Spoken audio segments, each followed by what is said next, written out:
are the other people. We are the other people. We are the other people. We're the other people. That's the way to get to you. Hey, everybody. Welcome to episode 3 of The Other People. I of course, am your semi-conscious, near somewhat perfect health, Jordan. And with me, as always, is my co-host and good friend, Andy. What's up, people? Oh, long time a-coming, indeed. And, all right, so basically, for this episode, we were going to try to retread some old territory. With our previous episode, as I'm sure people who know, we attempted to do an episode talking about, at great length, horror movies and horror movie genre, but that fell through on, well, mostly on my part because my recorder wasn't set properly. But now we got everything rocking and going, and we kind of got a system, somewhat. So yeah, very low tech system, but it's there. But it still works. Kind of, sort of, maybe. I don't know. So call this a second attempt at a backlogging of a discussion. So horror movie genre and pretty much horror movies. I mean, there's a lot of different classification for particular or really what makes a horror movie. And I was actually kind of going over this argument in my head on what really classifies a horror movie, because obviously everybody's going to have a very different opinion about that. For me, obviously what it comes down to is obviously gore and violence, psychological horror, paranormal, but that could almost lead to a more sci-fi-esque. But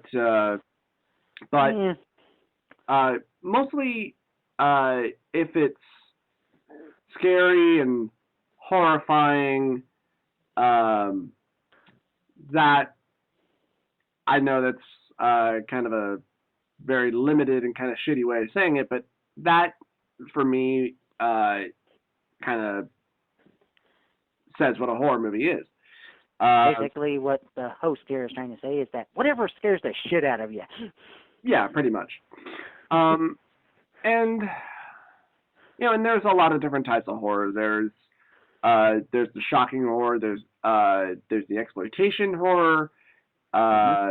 There's pretty typical horror, which is of course a lot of your slasher movies, ghost movies, monster movies.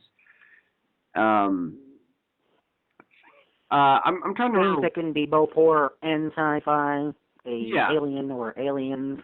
Yeah. Trying to really think like what was probably my very first horror movie experience.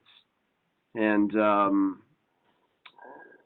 I mean, the first movie that comes to mind, and this really wasn't a horror movie at all.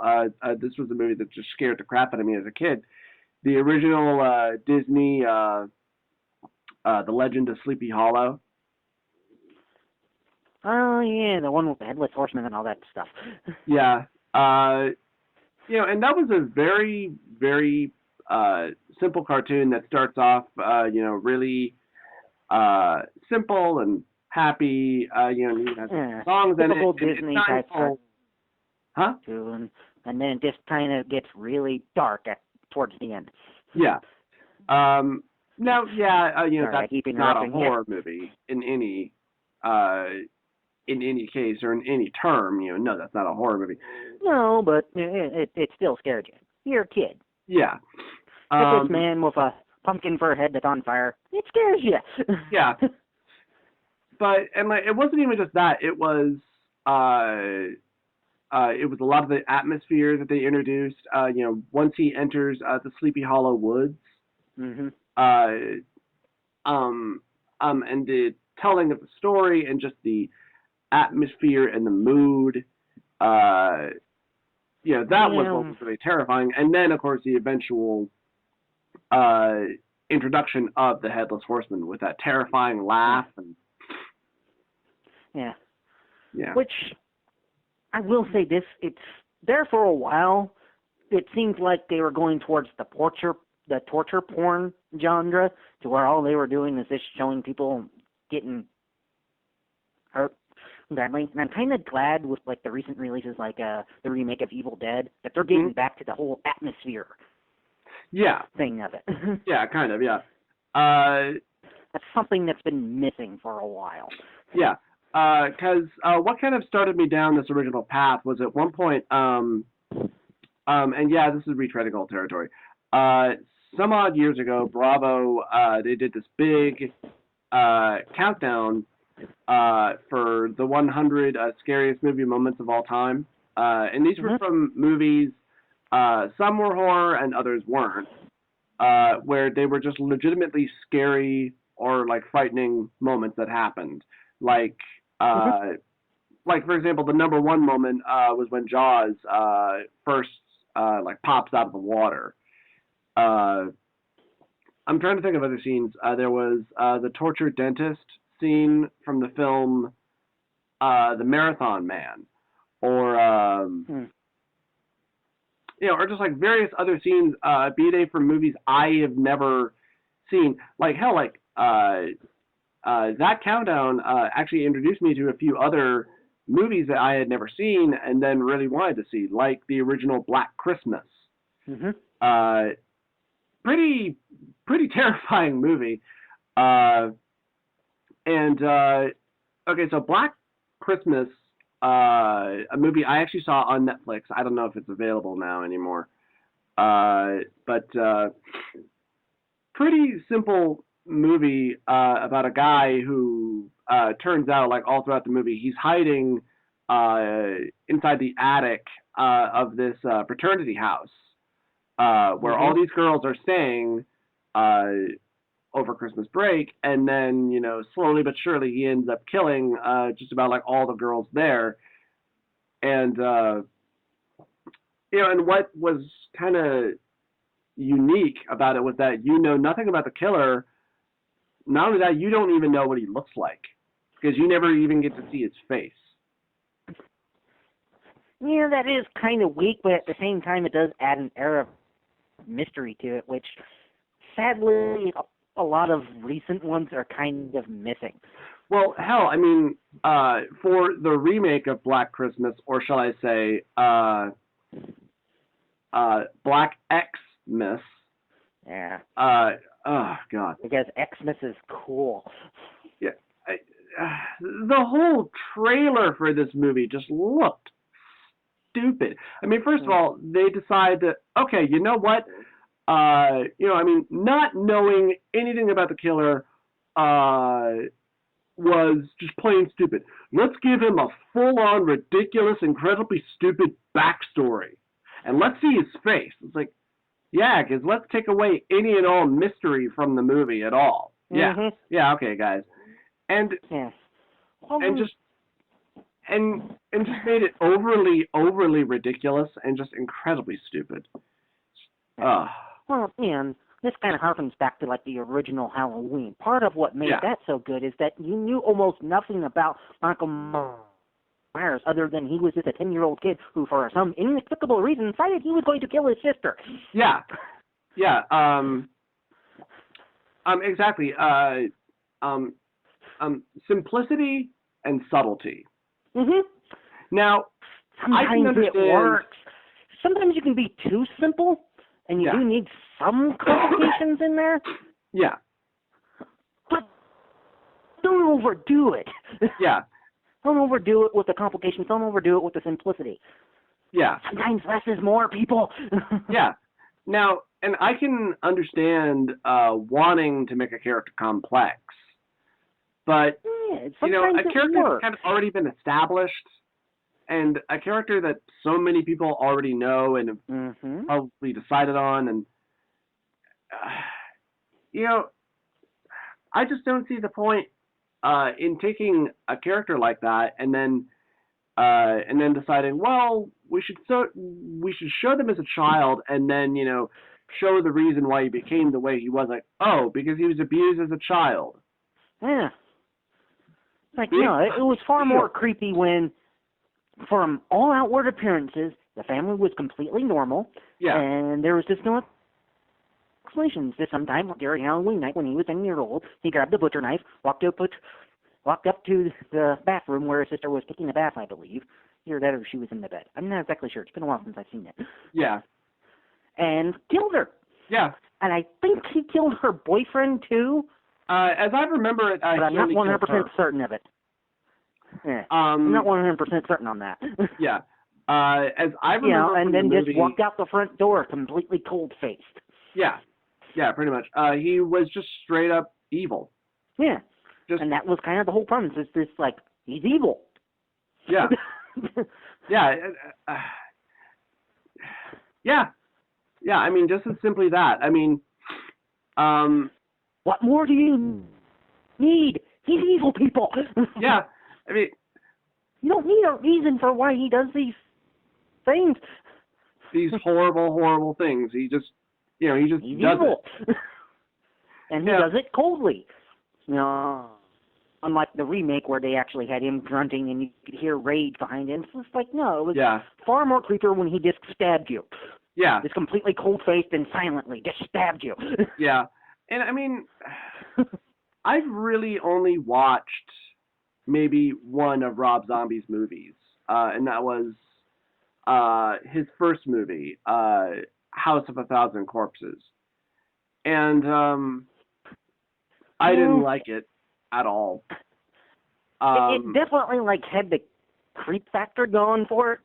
Yeah. And that old 70s style that Rob Zombie actually kind of likes. Yeah. But yeah, overall, I didn't like it much either. Yeah. Well, it's because, I mean, to me, it's like he's trying way too hard to be shocking. Yeah, I guess that was kind of it. It's like he tried a whole bunch to be shocking. It's like, oh, look at the horrible things that's going on here, but he didn't really explain why. That one actually kind of begged for, why are these people doing this? I don't really think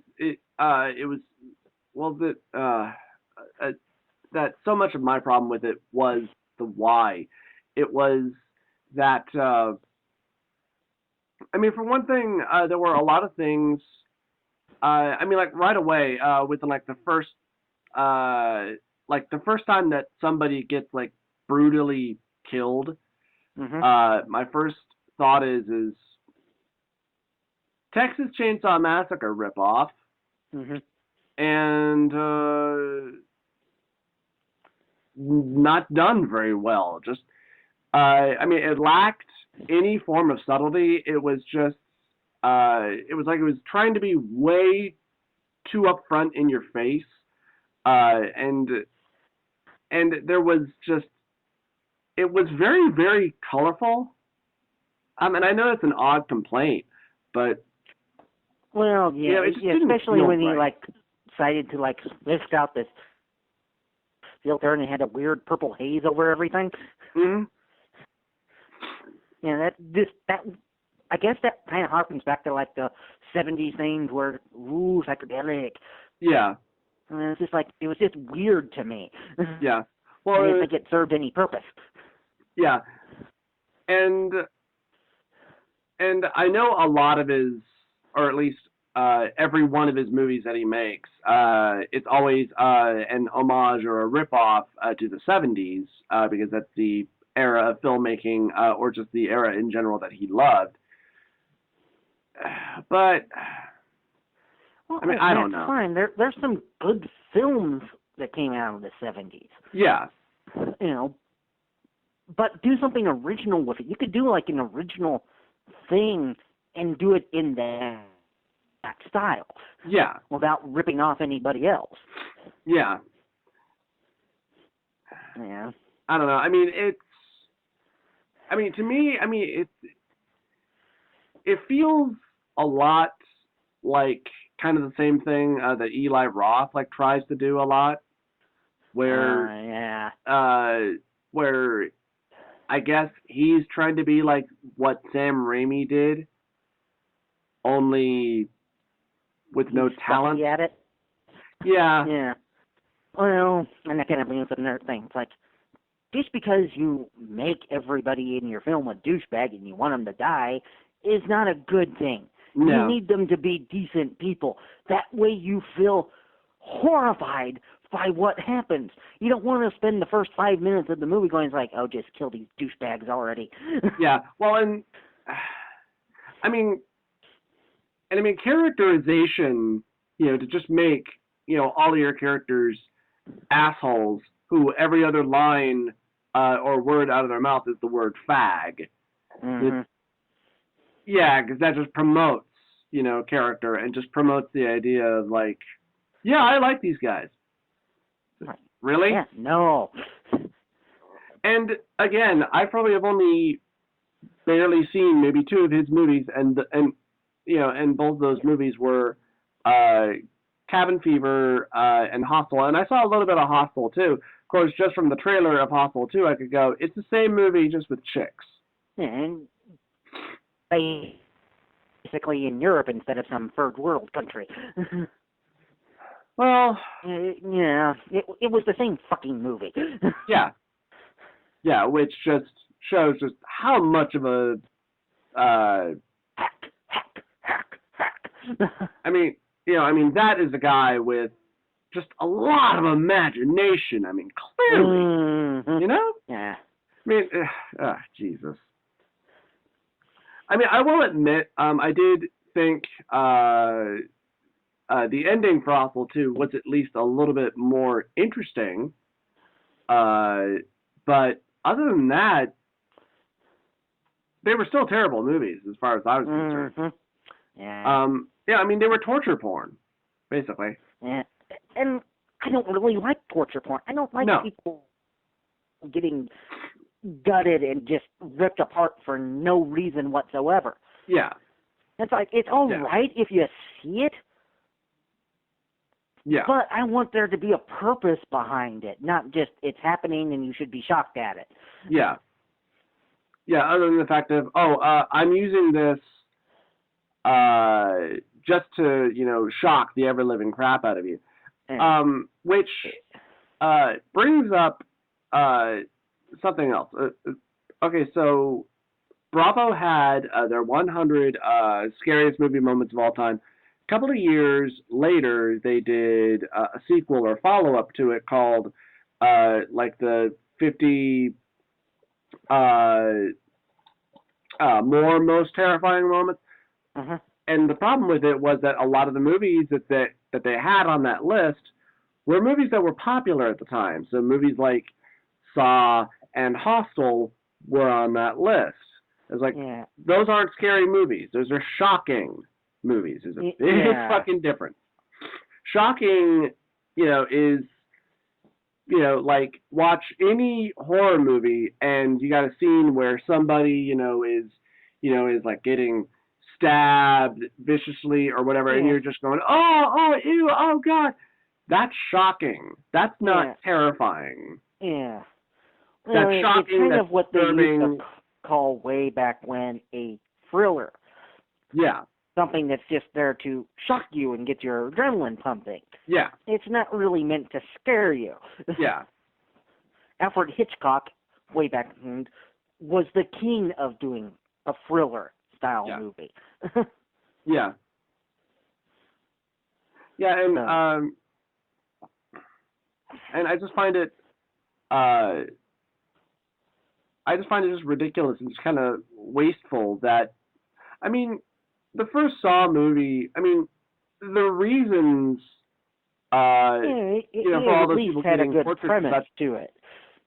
Basically, this guy's just putting you in a trap, and basically you can either let yourself die do this or one thing that will, you can do this specific thing that will most likely maim you, but you have a decent chance of living. Or you can just sit there and just die. Yeah. At least there was, a reason behind it. It wasn't that, we're filthy rich and we're going to pay to torture people, which, as I understand it, probably may or may not be a real thing.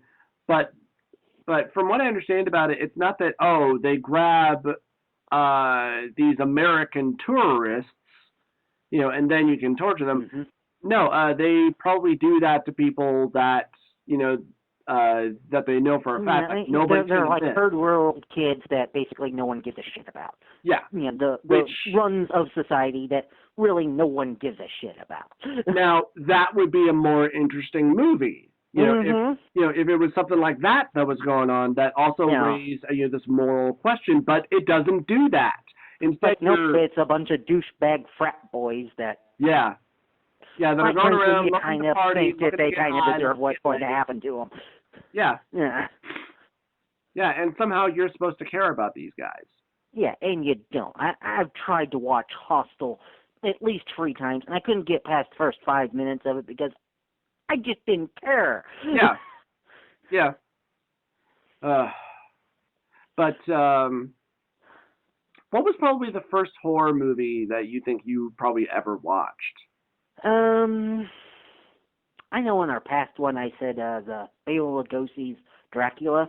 Mm-hmm. But actually, I'm thinking it's more of the first Jaws. Mm. It's really the first one that I got interested. At least that's the first one I can truly remember. Mm. I was trying to remember what was my first horror movie, but really, the only quote-unquote kind of horror movie, but I'm sure it's really not considered a horror movie, was Aliens. But, it's in that horror sci-fi genre. Yeah. So it counts. Well, and really, I guess you could call it kind of a monster movie, but... Well, and really, Aliens, is more of an action movie, really. But, it does have a lot of other aspects to it. But, really, it was,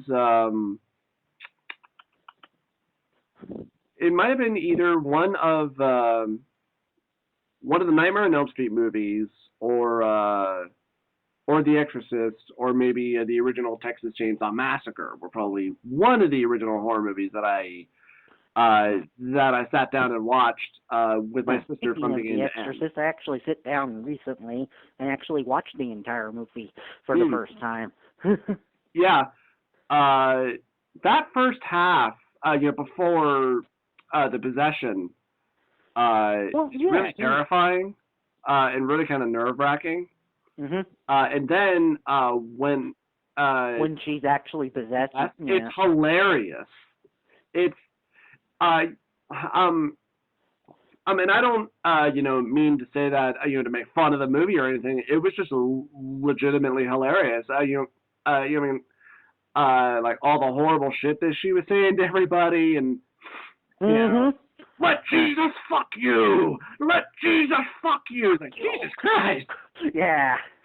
And and then you get like some general moments, like when she's basically walking in a bridge down the stairs, and then she opens up her mouth and blood just pours out of it. Yeah, if I remember correctly, that was added later to the extended cut. Yeah, that's what I watched, was the extended one. Yeah. And it was also kind of creepy when she was basically predicting this one priest's death, and then she just pees on the carpet. Yeah. That was kind of creepy. Yeah. And then, of course, I think 30 minutes later, he actually dies in the exact same way she said he was going to die. He died in a car wreck or something, right? No, he died basically on the step of a church. It's almost like he, basically slipped, and then as he was falling, someone took his head and twisted it. As he was falling. The fall itself didn't cause it. Yeah, because I'm guessing that was something else that was added, because I don't remember that from the original. Yeah, it could have been, but that was actually kind of creepy. Yeah, because I and remember... then, of course, like the whole spinning head thing when they were actually trying to exorcise her. Yeah. Yeah. Ah. Let's see what else. Because also because I remember at one point when I think I was still in high school at this point, and I got into a mad sort of horror movie phase where I just started renting just all sorts of horror movie series. Oh But, yeah, I remember that. yeah, I rented like all the Halloween series, all of Hellraiser, all of the Nightmare on Elm Street and Friday the 13th, Mhm. and then a few other kind of random movies. Yeah, I think that's when you like saw like the whole Uncle Sam series and a couple of others. Uncle Sam was really just one movie, and really, if I remember correctly, we just watched that movie as a group. And Yeah, but I because, wasn't part of the group at the time. yeah, you know, because that was a movie that just looked like, oh god, this is gonna be good, you know, and And it turned out not to be. well, you know, I mean, well, you know, I mean, good, you know, in a bad and hilarious way, because Yeah, you know, I yeah. mean, like when you know look at the cover of the movie, it's an evil Uncle Sam costume saying, "I want you dead." Yeah. And it's called Uncle Sam, and it's about a guy who goes around in an Uncle Sam costume going around killing people. Yeah, it's gonna be stupid. Mhm. Um, It was part of the cheesy '90s phase that they did in horror movies back then. yeah, there was that, and there was Jack Frost, the horror movie version, not the Michael Keaton gets somehow magically turned into a snowman. Didn't he And like die and basically possess a snowman? are you talking about the Michael Keaton movie or the? Yeah, the Michael Keaton one. Didn't he like die? Basically get He was transformed into a. he was out like touring with his band, and he like crashes, and he somehow magically gets turned into a snowman, and Yeah. Okay. I don't know. I never really saw the movie. I did see a Nostalgia Critic review of it. I didn't really watch most of it because I didn't have that much interest in said movie at the time. Mhm. But yeah, uh, whereas the Jack Frost horror movie is about a serial killer who is being transferred, and then he gets into some sort of an accident with a toxic waste. That toxic waste. Yeah, uh, disposal vehicle that like completely, I guess, like melts down his body, but it also causes his DNA to merge with the snow.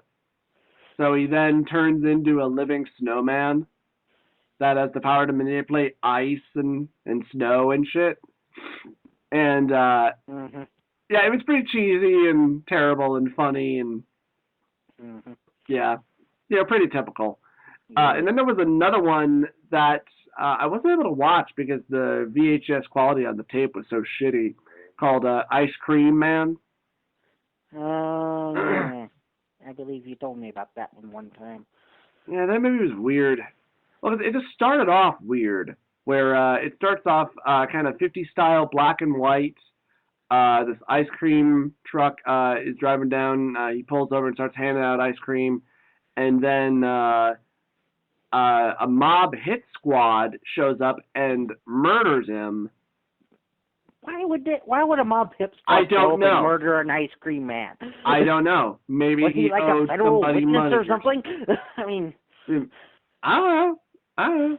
I don't know. It was weird movie logic, you know. I mean, oh yeah. hell, I mean, there was a movie like some odd years ago that popped on, and I know, you know, this is already, you know, that this already gives this movie like so much dumb shit logic in that it appeared on the Sci-Fi Channel.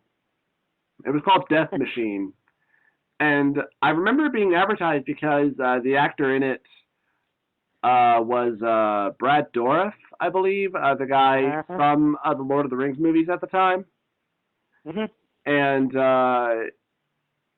God, that movie was terrible.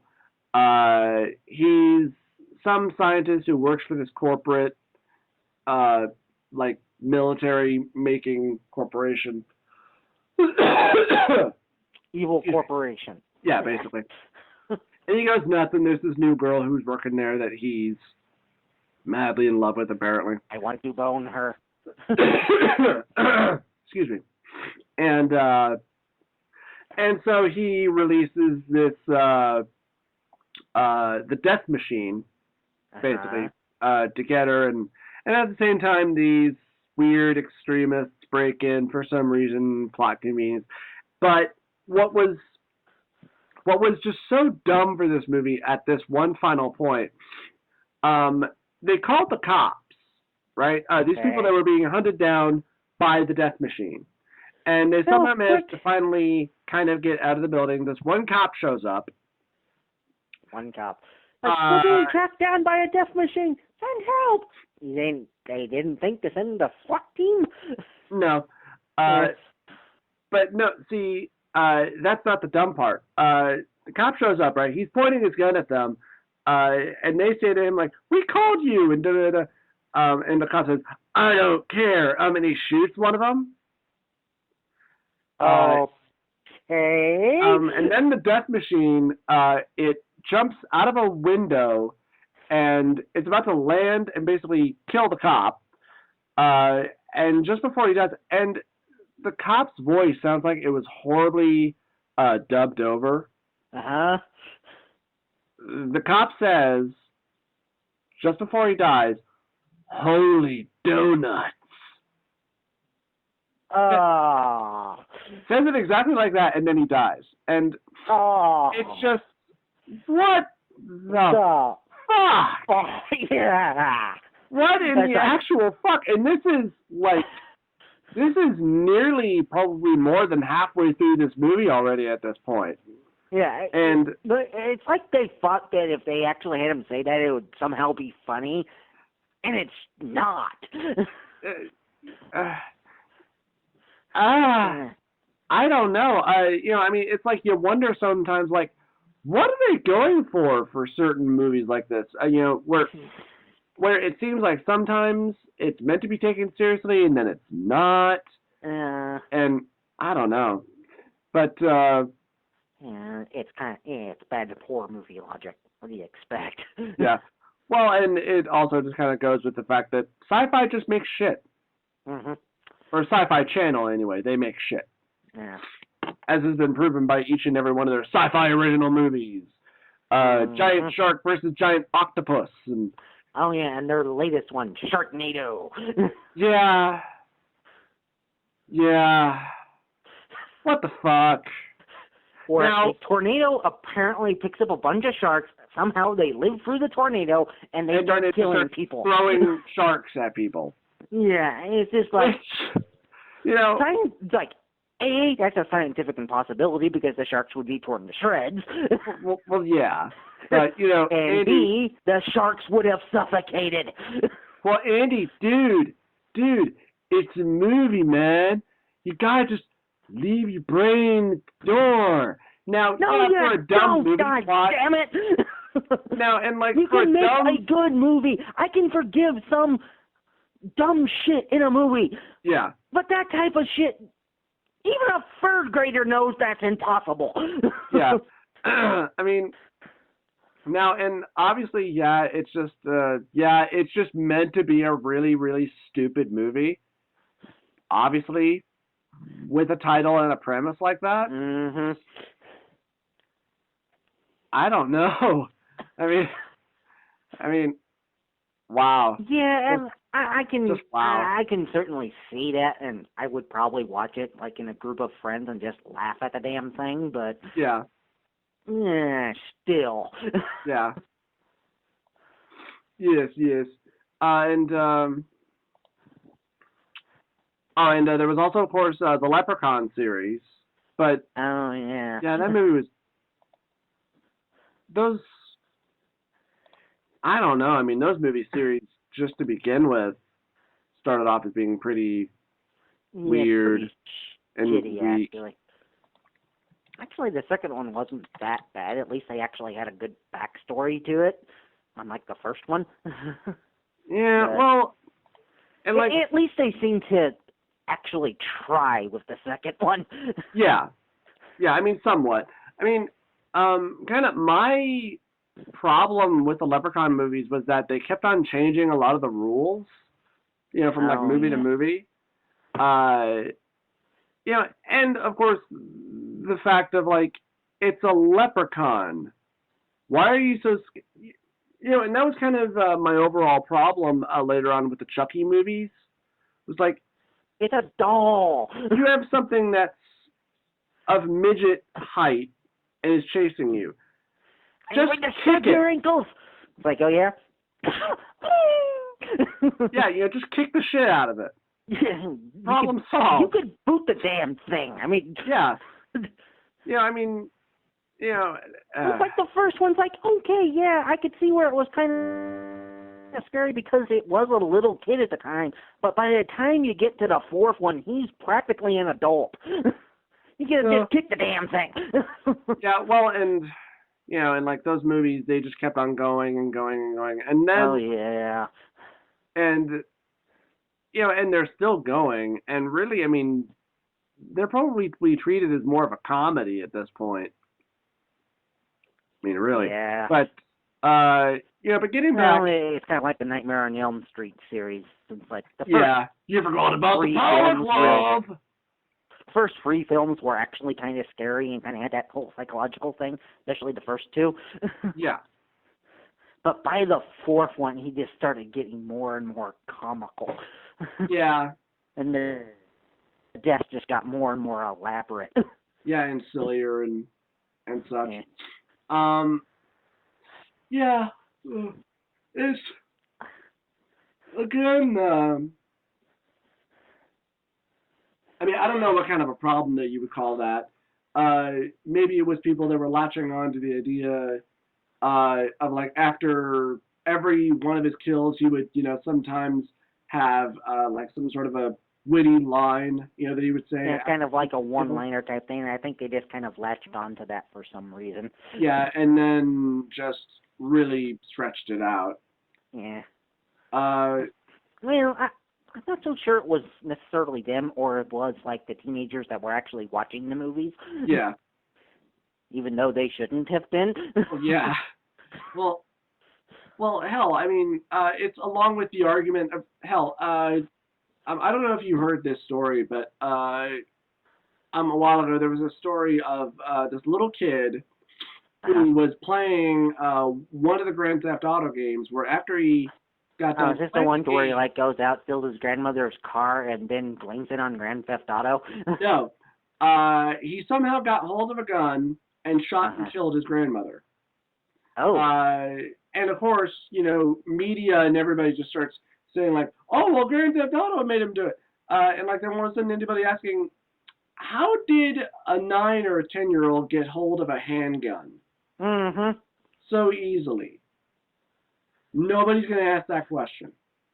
Really. Well, it's kind of like the whole Columbine thing.